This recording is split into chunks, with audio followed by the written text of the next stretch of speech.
Have you ever wondered what it would be like to set up a nuke in Grounded? Well, stick around to the end of this video to see some of the biggest explosions within the backyard. Now, for most of you sane folk out there, you probably haven't, but for those of you who are a little unhinged like myself and also suck at the game, what a nice weapon this would be to have at your disposal. Now, unfortunately, I do not have access to uranium, plutonium, or any nuclear weaponry in Grounded, but what I do have is a handful of explosives. One of those being a generic firework. And this is where things get slightly scientific, so for atmospheric effect, let's go over to one of the labs.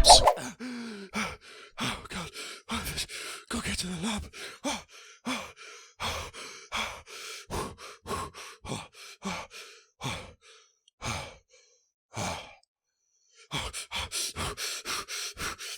God!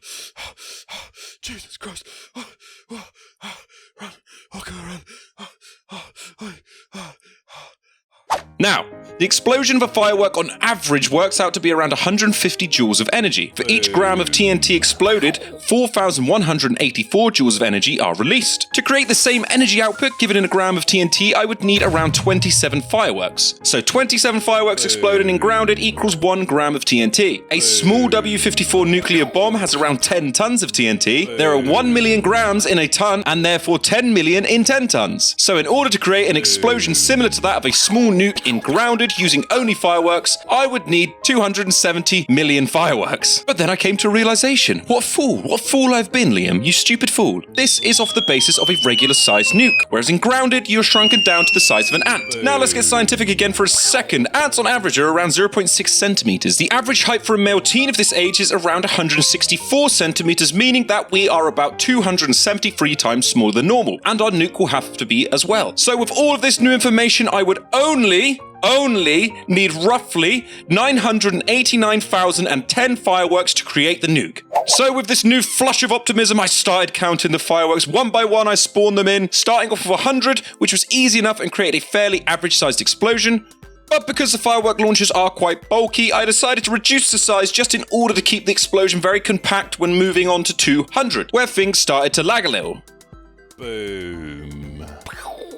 I then moved on to a small milestone, the big 500, and this is where the realism of my nuclear dream started to kick in, as when I ran the test, I was stuck on 0 FPS for what seemed like hours. In reality, it was only about a minute or so, but I knew from here on out my PC was about to take a bloody good rogering. And that is exactly what happened at the 2,000 firework mark, where my game just kept crashing. To try and avoid this, I did the unthinkable and reduced my graphics to potato settings as well as overclocked my CPU. Then, after multiple failed attempts and an eternity watching a frozen screen, I managed to capture the 2,000 firework explosion.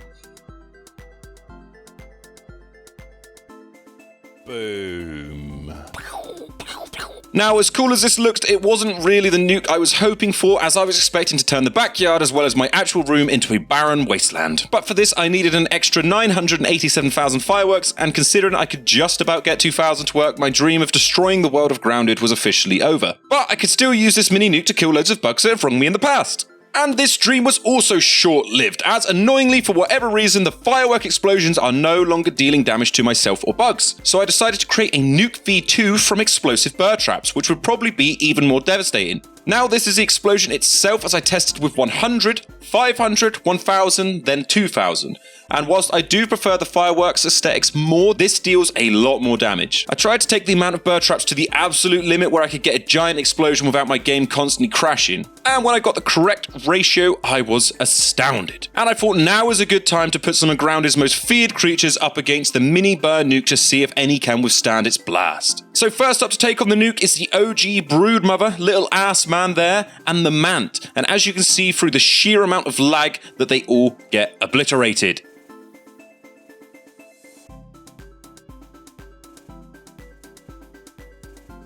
Now, since the nuke made such light work of those 3 bosses, let's increase the difficulty and add the Mantis, Wasp Queen, and Schmector, with the highest HP here being the Wasp Queen on 5,000. And again, despite all the lag, the bomb goes off and just destroys them.